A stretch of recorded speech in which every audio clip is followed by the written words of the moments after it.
Welcome back to Wrestling with Horror. My name is Andrew Dreamer, and this is the channel where we talk about professional wrestling, we talk about horror movies, and we look at all the ways that they intersect, connect, and everything in between. Today, we're starting something that I'm really looking forward to. We have just about 4 weeks before Scream 6 comes out, so I'm going to start reviewing each movie in the franchise. I've already done Scream 1. Now let's talk about Scream 2 and see where this franchise heads next.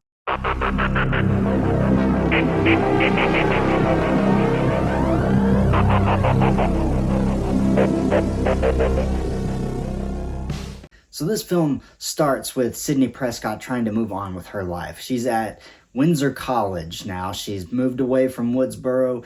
She's kind of left that part of her behind. She's trying to move on. She's trying to gain some sort of a sense of normalcy in her life. She has her friend Randy, the other person who survived. He's there with her. You know, they're leaning on each other, trying to get through this traumatic experience that they've been through. What happens involves a movie theater and a screening of the movie Stab that is based off Sidney's life and the murders in Woodsboro. During this film, this screening, 2 college kids from Windsor get murdered. Now, this makes Sidney think that it's all happening again. Randy is in denial, but of course, at a sorority mixer, a party, another girl gets killed, and that is Sarah Michelle Gellar's character of C.C. Cooper, otherwise known as Casey Cooper. Now, after that, it's pretty obvious because Sidney goes back into the house. She gets a call from Ghostface. He chases her, and Sidney gets away the only way Sidney can, because Sidney's one of the best final girls that we've ever seen. So this is obviously leading to Ghostface being back. But who is Ghostface this time? Could it be Sidney's boyfriend Derek, who seems like a good guy, but is he really a good guy? She's having trust issues because of what happened with Billy Loomis in the first movie.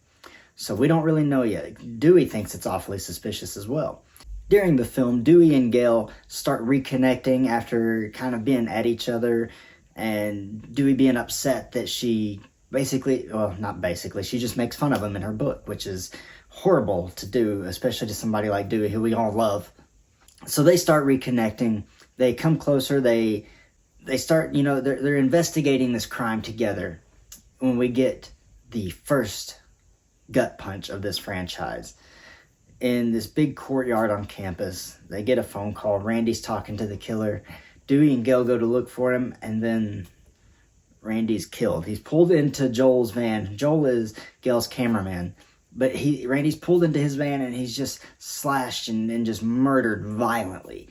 Now, the blood here doesn't look the best. I'll be honest about it. It looks pretty fake, which obviously it is, but it looks really, really fake there.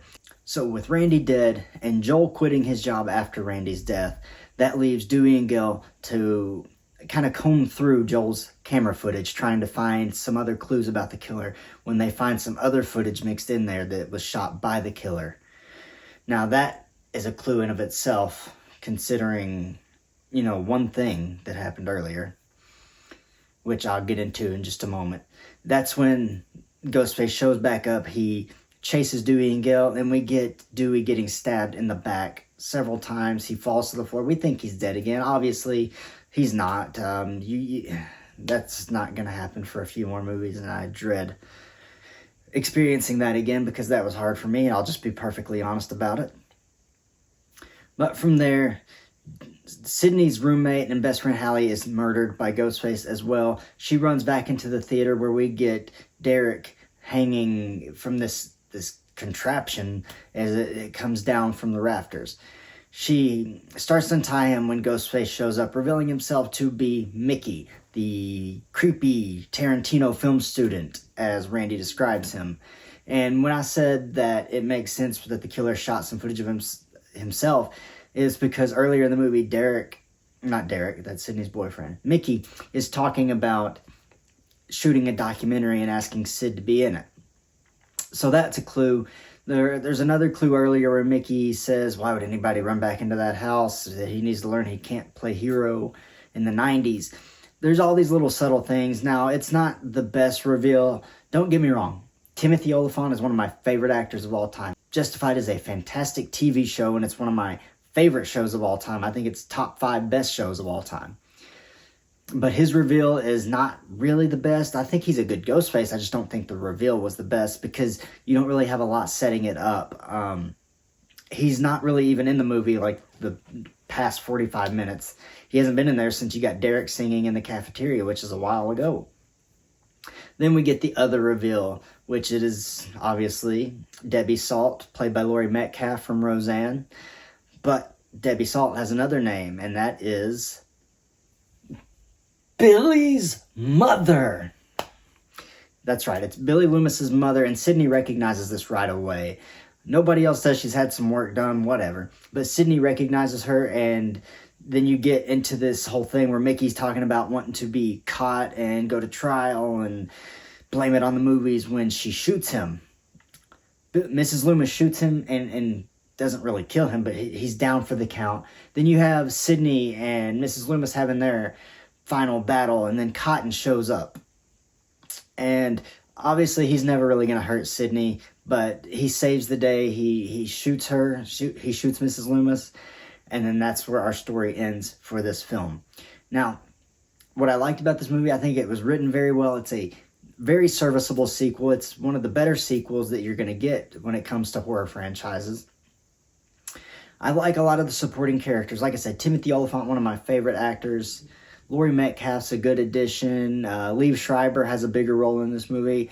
You had, obviously, Jada Pinkett Smith and Omar Epps and all these people. They made this cast really good.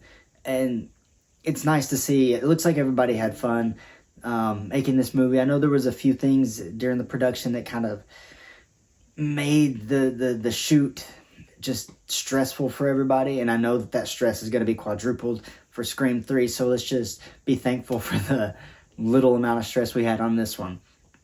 Anyway, and again here, Neve Campbell as Sidney Prescott just solidified herself as one of the best final girls in horror history, and that's just going to continue in the next few films as we go along this ride. And like I said, there are a few negatives. I think the biggest negative is killing Randy. I think that character should have lived on along with Sid, Dewey, and Gale. I like the character of Randy. I think he could have done so much more. He's intelligent, he's smart, he's funny. Jamie Kennedy is just a fantastic person and a fantastic actor, and I'm glad that he was in this movie. But like I said, the blood there, it looked a little off to me. But those are my two biggest negatives. I don't really have a lot bad to say about this movie. The next movie, I'll have a few more bad things to say, but it doesn't mean I don't like it. But that's Scream 2 for you.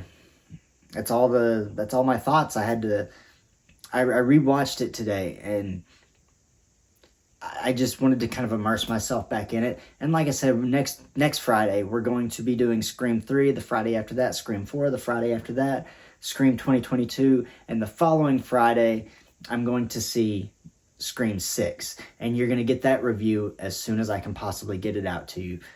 I'm really looking forward to doing this. Like I said, there's going to be a few other videos kind of interspersed in here. Probably going to do a Ghostface ranking, maybe talk about the TV show a little bit.